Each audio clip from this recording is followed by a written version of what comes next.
Voilà, il n'a pas ce genre de réseau. Parlons maintenant d'Alassane Ouattara. D'où vient-il?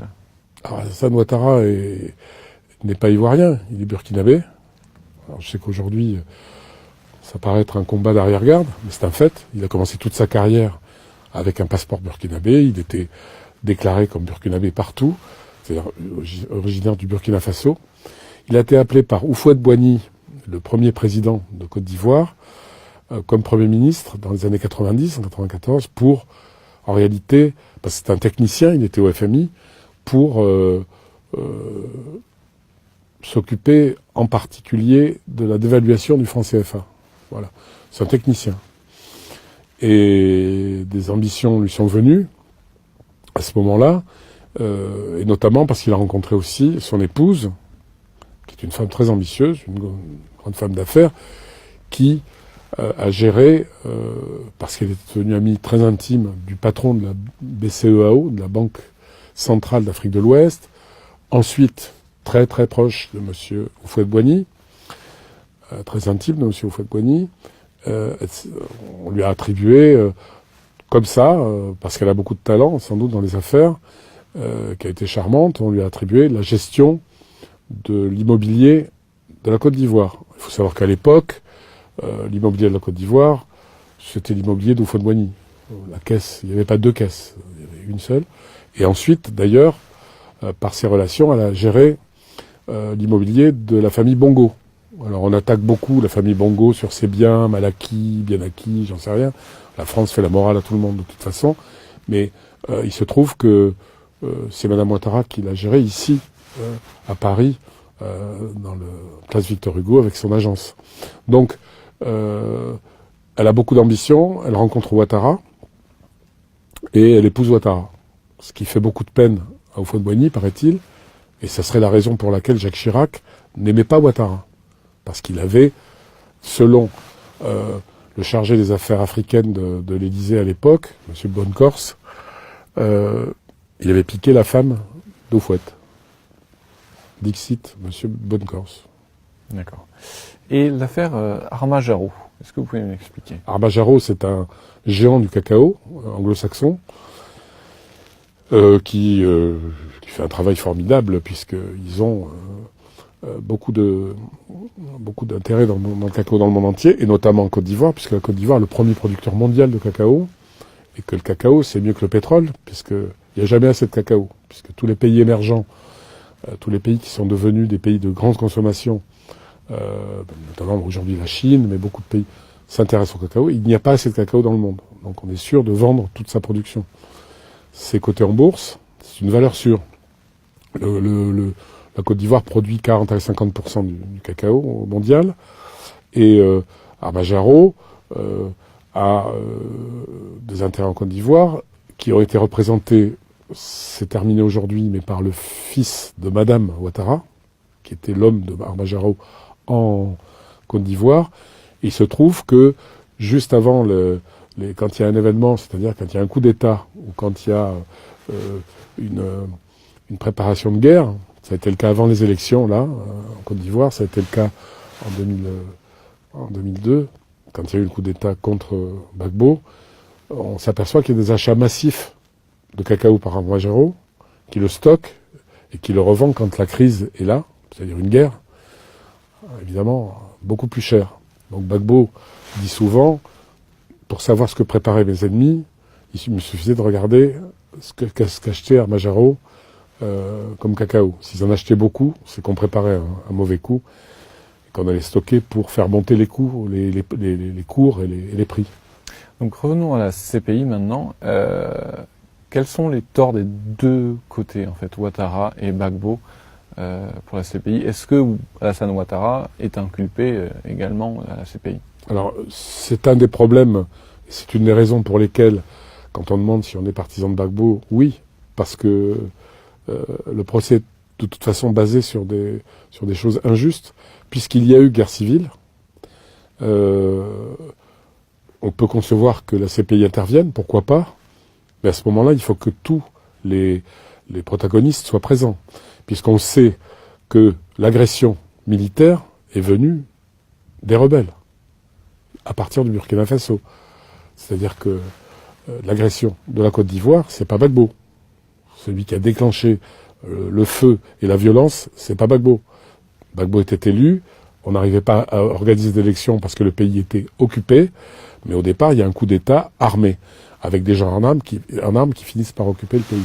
Donc, il y a eu beaucoup de massacres qui sont documentés par les ONG, par beaucoup de gens. Enfin, il y a des preuves. Il y a des massacres à Duékoué, il y a eu un village du Nord, une bourgade du Nord, il y a eu plus de 900 morts dans une journée. Il y a eu, je donne des exemples, mais 60 gendarmes massacrés avec leur famille à Adjamé, près d'Abidjan, tués un par un. Les exemples sont multiples. Or, on ne retrouve rien de tout cela à la CPI. Il y a un responsable, c'est M. Gbagbo. Quand on fait parler les victimes aujourd'hui, on fait parler les victimes comme c'était des victimes de M. Gbagbo. Je rappelle que la CPI a retenu, pour les forces de sécurité légales de l'époque, 168 morts. On parle de 3000, et il y en a eu beaucoup plus. Mais il serait donc logique que M. Ouattara soit présent à la CPI, comme M. Soro, qui était chef des rebelles. Et puis, on va dire comme témoin assisté peut-être un représentant français, puisque la France n'est pas, en l'occurrence, simplement un témoin. Elle n'est pas neutre. Elle est intervenue militairement. Alors, on va dire que c'est pour faire respecter les motions de l'ONU, mais en fait, militairement, elle est venue débarquer, chercher M. Ouattara dans sa maison, à la suite d'un litige électoral. Monsieur Gbagbo, pardon. Monsieur Gbagbo. Elle est venue le chercher chez lui, et c'est elle qui l'a débarqué manu militari. C'est un fait. Donc, il devrait y avoir tous les protagonistes pour qu'on règle le problème. Là, M. Gbagbo étant seul, il est clair que c'est un coup monté pour se débarrasser de lui, et c'est tout. Donc la Cour pénale internationale est une justice uniquement pour les vainqueurs en Afrique ou dans les Balkans? Surtout en Afrique. Non, les Balkans non, puisque la CPI n'existait pas au moment des affaires de la Yougoslavie, si vous faites allusion à cela. Ils ont dépendu du TPI. Bon. Mais la CPI, quand elle s'est... J'ai rencontré les Serbes, moi, quand j'allais en prison. C'était les seuls blancs, d'ailleurs. Parce qu'aujourd'hui, il n'y a plus que des Noirs qui commettent des crimes contre l'humanité. Il n'y a que des Noirs, c'est connu. Donc, effectivement, la CPI apparaît aujourd'hui comme surtout un tribunal politique. C'est malheureux. Mais j'allais dire, c'est plus le bureau du procureur, en l'occurrence. Il faut être très précis. Je pense que les magistrats ont dit le droit. Il y a un juge italien, Cuno Tarfusère, et son tribunal, qui ont dit le droit, qui ont acquitté M. Gbagbo. Mais le bureau du procureur s'accroche à ces résultats, et il faut souligner que le premier procureur de la CPI, c'était M. Moreno Ocampo, Luis Moreno Ocampo, un Argentin. Il est avéré que c'est un corrupteur, je le dis. S'il veut faire un procès, il le fait. Il y a des affaires, il y a une enquête en cours à la CPI, parce qu'il a corrompu des gens de la CPI. Qu'il avait des contacts uniquement avec M. Ouattara. Il est allé, alors qu'il est en train de juger un procès qui concerne la Côte d'Ivoire, il est allé voir M. Ouattara. On sait très bien de quel pays, de quel camp il était. Il y a eu des réunions à Paris entre M. Sarkozy, M. Ouattara et M. Moreno Ocampo. On a trouvé des mails, vous le savez, entre la CPI, le Quai d'Orsay et M. Ouattara pour envoyer M. Gbagbo à La Haye. C'est pas judiciaire, c'est pas juridique, ce sont des affaires politiques. Donc, il apparaît bien que le bureau du procureur, oui, a agi d'une façon qui n'était pas du tout assimilable à du droit. Donc la CPI est illégitime et décrédibilisée. Elle était légitime, les Américains le disent eux-mêmes. Monsieur John Bolton est intervenu dès qu'il s'est agi d'enquêter sur l'Afghanistan et de possibles méfaits de l'armée américaine en Afghanistan. Monsieur John Bolton, qui était un conseiller de Monsieur Trump, a dit pratiquement qu'il allait leur casser la gueule, qu'il allait saisir leurs avoirs en Amérique, tous les membres de la CPI, qu'il allait les poursuivre individuellement, enfin le feu, quoi. Bon. Donc, on se demande sur quelle base aujourd'hui repose la CPI. Et pour autant, je vous dis, il faut souligner que dans ce contexte difficile, il y a des magistrats qui ont dit le droit. Moi, je veux le souligner parce que c'est très courageux dans un contexte aussi difficile, et parce que la CPI ou disparaît aujourd'hui, en implosant sous l'effet du procès Gbagbo, ou se réforme totalement et finit par convaincre la communauté internationale, mais pas seulement l'Occident, peut-être aussi justement les Russes, les Chinois, tout le monde, que on peut rendre une justice internationale. Est-ce possible? Le projet est noble. Maintenant, dans la pratique, on s'aperçoit que c'est pas ça. Admettons que Gbagbo est libéré donc ces prochains jours. S'il peut revenir en 2020 pour l'élection présidentielle Côte d'Ivoire, est-ce que vous pensez qu'il peut gagner? Je pense que... Est-ce qu'il est toujours populaire dans son pays? Oui. Je pense que on le verra quand il... J'espère pour lui, parce que quand il reviendra en Côte d'Ivoire, c'est son seul souhait. C'est un Ivoirien. C'est quelqu'un qui veut vivre en Côte d'Ivoire, qui a une maison dans son village. On ne connaît pas, je vous le dis au passage, le village de M. Ouattara en Côte d'Ivoire, parce qu'il n'en a pas. Tout Africain se définit par son village. Je viens de là.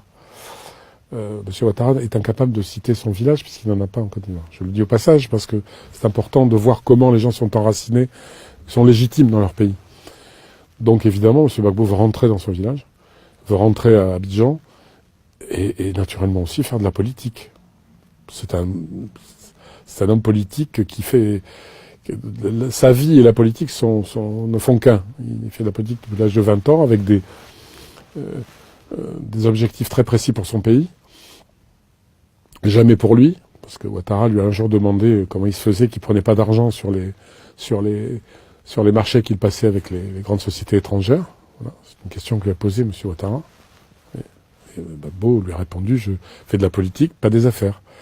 C'est assez extraordinaire, surtout en Afrique, sans doute, mais en tout cas, c'est le cas. Si c'était pas le cas, je vous garantis qu'on aurait prouvé le contraire depuis longtemps.